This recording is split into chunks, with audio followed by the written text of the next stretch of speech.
I want to go over 4 things that make drilling so important, because these are the 4 things you're going to miss out on. Number 1 thing you're going to miss out on is you're just not going to be able to grow as fast as you would like. If you're not continually learning and creating new tactics to improve how you learn, you're not gonna get that much better that quick. All of your drilling is gonna be just a waste of time at practice. I mean, no wonder you hate drilling. You're not drilling right.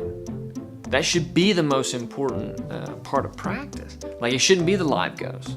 The results of live goes are for people with egos. You cannot allow anything in your live goes to drastically change your attitude toward wrestling. It should make it more fun that you don't have to keep up with who took you down, who you took down. It's like, it's not going to get you better. Number 2 reason, you're not going to be able to get better than your teammates. Now, you need your teammates. You need your teammates to help you learn, and you're there to help them learn. But the key is to not just get as good as your teammate, but to get better and to continue to get better. If you're just staying the same as your teammates, well, then you're not really helping each other out, unless you guys are getting better incrementally like this, and then you realize, you look around and you're like, wow, we are better than everybody else or the competition in each other's respective weight classes. And so that's the model that you actually want to represent. You teach your teammate how to fill in the gaps between him and you by trying to improve your position, by trying new techniques, new ideas that you've thought about. When you can both incrementally get better, progress just shoots through the roof. If you don't learn how to drill right, you're going to miss out on that. Number 3 reason, you're going to miss out on discovering who you are as a wrestler and a person. We'll stick with wrestler first. If you don't learn how to create better habits, better drilling habits, if you're not trying to improve that, you're not going to reach your full potential as a wrestler. If you learn how to drill properly every day, you could be increasing a lot. When you make the results of live goes the central factor when trying to calculate if you've progressed, it immediately becomes the only thing you take serious. And so when you're at practice, you don't take drilling seriously because you're so focused on the live go to see if you're making progress. You need to focus on drilling and learning how to drill to make you better, so that the results in the live goes are only complementary. If you focus on your drilling, the results of your live goes are going to change.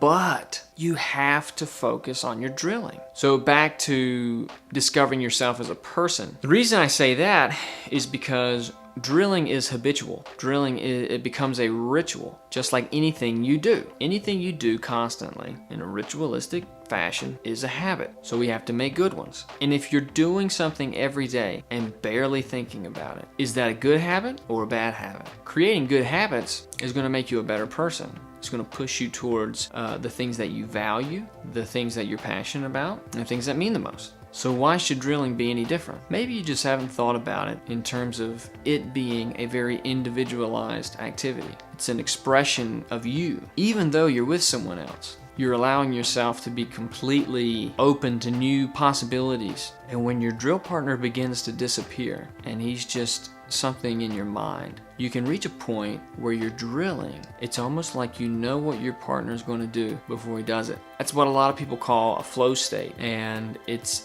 very important to think of drilling as a situation where you can get into a flow state of mind. And there's a lot of books on flow state. The 4th and final thing that you're going to miss out on if you don't learn how to drill right, is the fun of wrestling.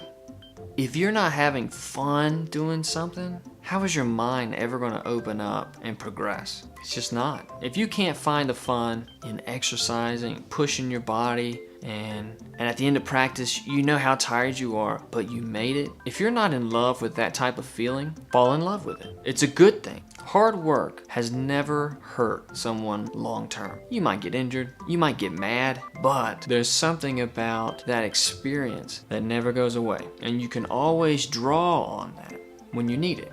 So if it's so beneficial, why aren't we having fun doing it? We need to remind ourselves of why we're wrestling, why we do anything. It might be different for you than for me, but for me, what was fun about wrestling was allowing me to express myself in my own unique way. I didn't have to wrestle like this person or that person. I could do something unique, something my own. I could create my own style from mimicking other people and pulling this move from that person or that move from this person and just tying it up in a little present and then putting that out on the mat against other people who have very common styles. I felt like if I could put this strangely and uniquely molded style against other styles, I could make it work. I could win. Now, I got too dogmatic in my approach. I stuck to my square and didn't branch out. But I had so much success with just that concept. And a lot of people don't even think that way.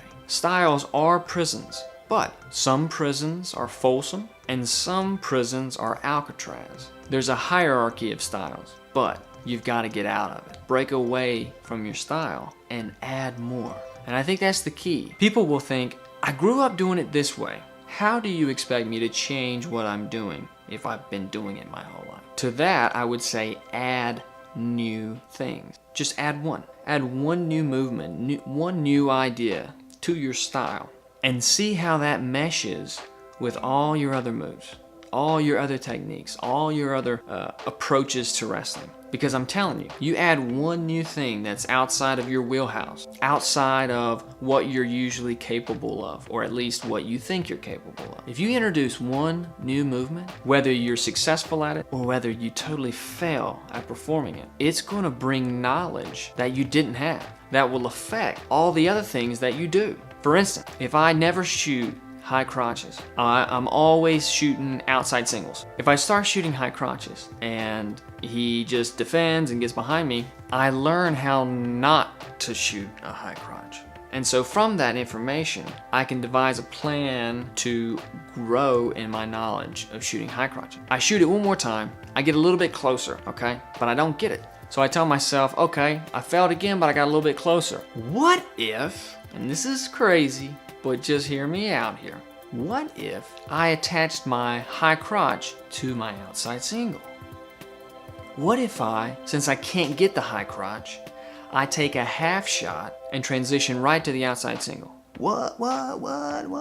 Now your outside single gets better. And in the process of always shooting these fake high crotches, these half shots, your high crotch gets better and you start getting in. You actually start getting into the hip. So now your style has evolved, and that's what we want. That is what you're missing out on. The evolution of your game. Might as well learn how to drill.